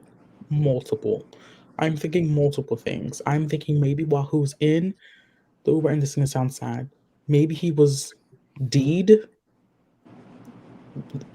the substance drugged, and they just took his stuff and left it at the welcome center at the Golden Gate Bridge. I'm thinking multiple things happened. This is the most saddening thing that could ever happen, and this is why it's very important, guys, that these companies need to be held accountable as well. They need to be held accountable. It's not just because you have to make sure you vet your ride. You have to make sure you vet your drivers. You have to make sure you do these things. And and you know what? The reason why I agree with the TLC plates is because it will always trace back to you. That plate traces back to you as the individual. That plate traces back to you. You don't even need the sticker if you have that plate. You don't need nothing. That plate lets you do everything, and it'll trace back to you. And once you lose the license to practice with that plate, you have to hand it back immediately. This is saddening. This is very saddening. And I want to say this as well. This is the last thing I want to say is I'm sad to say it, but I don't think we're gonna hear good news about this in the next couple of days. I really don't think. The same thing. Go ahead, Julius. You're on. I was thinking, honestly, Brother Sebastian, you beat me to it. I tried to say it in the chat without saying the word. And given the history that I read up on, the Golden Gate Bridge, and the backstory, how folks do go there. I'm not going to say the word, but it's been out there. And plus, the ocean is right there. You guys can tell by the hesitancy in my voice that we know what you're saying. Can I respond to that? Well, let him finish though. Let him finish because I still got your last thing to go to. Go ahead. I can't. I don't want to talk anything into an existence. Like the saying goes, this is how I'm gonna leave it. I'm praying and hoping for the best for this family. But we have to prepare as a broader community, because it's on all of us. We all have to trust our gut instincts on things and everything else. And I'm glad we're having these types of discussions. We have to prepare for the worst. Unfortunately. I'm coming to you, Robin, 1 second. Emmanuel, they say a lot of people jump. That's what I'll leave it as that. They say, and that's what I want to speak to. And pushed. Let me just say, I'm gonna say this about jumping. This young man graduated from Cornell University. One of the slogans in that town is Ithaca is gorgeous. There are bridges, gorgeous, and all the like there. It was notorious when I was a student there. You had at least 2 people who made the leap a year. You don't do 4 years in that rigorous environment to go all the way across the country to engage in that act. So I want to dismiss that out of hand, not knowing him. And that's not what I wanted to say. I really just wanted to say that I got to communicate through our alumni association about this young man's disappearance. And I promise I'm going to do a follow-up tomorrow to see if there's any, if the alumni group out in the Bay Area has organized anything. But the other thing is, thank you for mentioning the TLC connection here with the rideshare programs. And while it's something that we have not done traditionally, I will see if that's the case in other jurisdictions. And if it's not, that there is a more tight governmental connection to rideshare drivers. I'm actually going to suggest to our alumni association that we engage in the legislative process and seek to have that instituted federally. Thank you. Thank you, Robin. I will say this, and I'm coming to you, Regina. Give me 1 second. I will say this. It's just my personality, and again, we all as parents, we do the best we can. And unfortunately for my son, I was one of those scary parents, but I was a scary parent because of a lot of stuff that I saw in the hospital. And I used to tell my mom all the time, if I didn't work in the hospital, I probably wouldn't be so scary, as scary as I was. But my son, before he started driving, he would be all the time, "Oh, Mom, just catch an Uber." I'm like, "No, you won't. No, you won't. And especially you under 18. No, you won't. So you're going to call me, and when you're ready, I'll just come get you." And the real big thing of me not liking Uber is or Lyft or all of those is literally anybody can wake up and say that's what they want to do.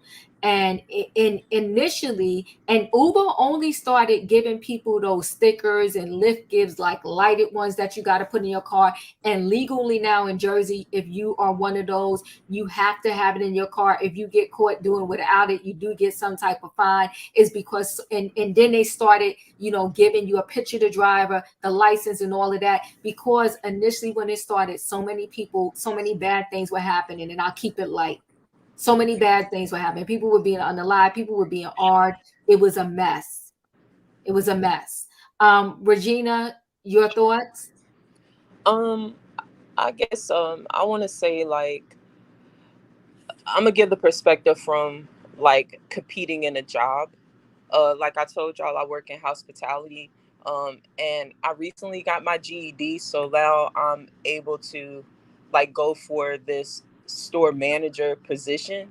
Mm-hmm. And even in fast food is very competitive, so I can only imagine the six-figure salary that this 22-year-old was possibly looking at Netflix, and maybe other people around who felt like, one, who is this East Coaster, shout out to the East Coast, coming to California and taking our jobs. We don't know who the colleagues are, but to me, I agree with E and pretty much everybody. It just seems kind of suspicious that there is no like whereabouts of this young man. So that's what I think. I agree with you, and I hear you. So first of all, congratulations. Thank you. You're welcome. And I think it's always and Chef Kev is in that same industry as you. So maybe if one of y'all on the panel together one time together, y'all could kind of chat about it. But it's a shame that we spend so much money to go to school, right? Because you got people that are in mountains of debt for going to school, because that's what they push us, right? Go to school, it's the American dream. You're going to get you a nice job or whatever. And so to get out of school and to get a job right away, and to get, like, Sebastian was leading to, a nice job, and as Regina was saying, a nice job with a nice salary. And then here you are, you just living, quote unquote, the American dream. And then you go out there. And I will say this, to tag on to what Regina's saying, it's so sad how many people are jealous of other people and people they just don't even know. Mm-hmm. And people, and just in your own industry, sometimes it's like, well, what hospital did you come from? And then sometimes they try to ask, well, how much are you making? And then you were from out of town, because people know from just your dictation, if I'm using the right words, like how you speak and how you sound, they know that you're not from around here. And then you also your accent, thank you. And then also, kind of like, just kind of even the way you move. Like, you want to know something crazy? Even in the Bronx, like when I would go on different blocks, right? So at one time I lived on Jerome Avenue, one time I lived in Townsend, whatever. When I would go on different blocks, they'd be like, where you from? What block you from? Like, because they just know, like, that's not, you don't live on that block. You're not from around here. And so I think it's a lot of different things going on here, but I'm not liking it. I'm not feeling it. And the fact that he was in an Uber and he had this NC and he posted about it, something in the water ain't clean. Diva, can I say this one thing? I don't mean to cut you off. Yeah, you're fine. Yeah. Just to respond to Miss Nikki, like, jealousy can do that. Like, I'm in fast food, right? So you would think, like, who the hell would be jealous of me because I work like a dog? Right. But the reason why I was even found out that I didn't have my GED, because I was going through the training, was because another chick that wanted the job told on me. So my company actually paid for me to do it, to take my GED, because I'm a good employee, I'm a good worker, I'm a good manager. So I'm glad that nobody tried to take me out, but someone tried to take my livelihood. Yep. With them just saying that, well, she doesn't even have her GED. Those folks could have fired me immediately. You know what I'm saying? So yeah, jealousy is a thing in the workplace, even in fast food. It's dignity in all work. Yeah, You know what I'm saying? So you it's listen. there. You see how the guy used your enemies for your footstool. Yeah. No, I wasn't disagreeing. I was just saying Sebastian and you both had theories, and I was just thinking about it. I thought it was an interesting theory. But go ahead. Yeah. Usually she thought she was gonna out you and get you fired, and honey, they turned around looking, amen. They paid for you to go get it. Amen. Amen. Who child? This is heavy. I want to close out this story You with. skipped me, Diva. Oh, I'm sorry, Dustin. Thank you for telling me. Go ahead, Dustin. What are your thoughts on this? I'm so sorry. I'm just gonna keep it nice and short because I gotta get going. Okay. But it is very sad to see this whole situation. He didn't work very long. He wasn't working there very long. I think this was his second week. Mm-hmm. And I also want to say, Diva, I seen this before you done the live, but I got an same email. I got an email about it, and yeah, it's very sad.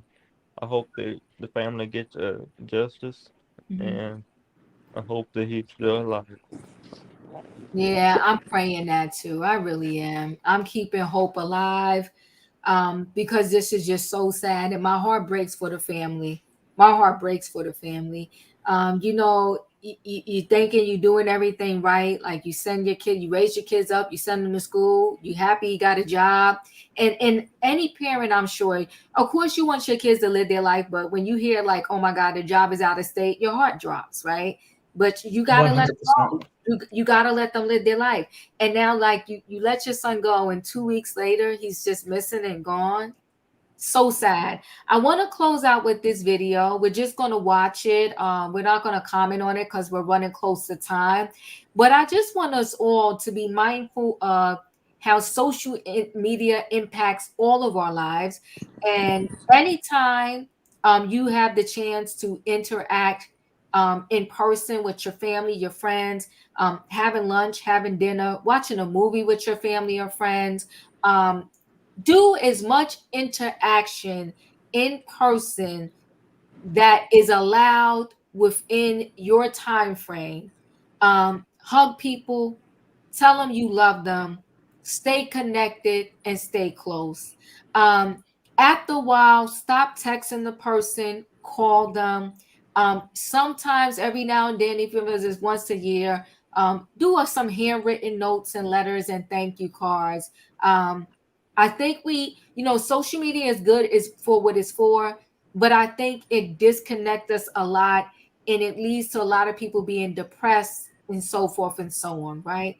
Love everybody, respect everybody, and like Regina said, there's dignity in all work. And no matter where I go, everybody, I try to my best of my ability to treat everybody the same. I did retail a lot, and I loved retail when I did it, right? And I will say this: when people go in the fitting rooms and they literally just throw everything on the floor, I'm just like, because they feel like it's your job to pick it up. I mean, good God, at the least, can you not just try to throw it back on a hanger? But the way people would leave stuff on the floor, the way people would toss stuff back at you, it's just a mess. We can have a whole nother retail conversation another day, but I really want to play this video because it's impactful and I want everybody to see it. So I hope this is it.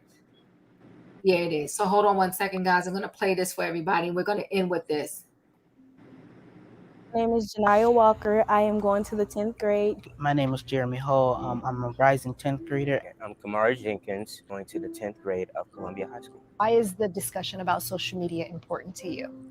Well, social media is something each of us get on every morning or every day. One thing about our generation is we tend to record everything. You can basically chop social media up into 3 categories: positive, negative, and ugly. There's too much content that's just there that's probably not appropriate for everyone to see. And with the negativity of the influence on social media, what does that look like for the youth who are experiencing heavy pressures already in their everyday lives, and they see on their timelines things that can influence them in the wrong way? So in my research, I read that 86% of teens 16 to 24 feels like social media negatively impacts their happiness. I think it really takes a toll on them. I think it affects everyone that watches it. You could be painting a false narrative, and it can make you feel some type of way. They only show you what they want you to see. Cyberbullying is a really big thing with social media. From personal experience, I was one of them kids that always wanted to bark back, and I didn't want to just leave it alone. I just had to step away from it for my mental health and my sanity. You know, one thing that I saw, you know, social media influence is bullying, crimes that we see on IG Live. How much of a heaviness does that add to the youth lives? Seeing a lot of violence could traumatize you, like especially if you're not used to stuff like that. That can impact youth lives by them seeing different gun violence, and then they wonder, am I safe? How have you been able to navigate through the pressures of social media? I look at what's familiar to me. So if you are liking and following a bunch of positive things, then you can probably steer away from most of the negative. What I do is, if I've been on social media for too long, I delete it off my phone just for like maybe a week or two, and to see how that goes. I heard a quote by Dr. King. He said, if you can't fly, run. If you can't run, walk. If you can't walk, crawl. But by all means, keep moving.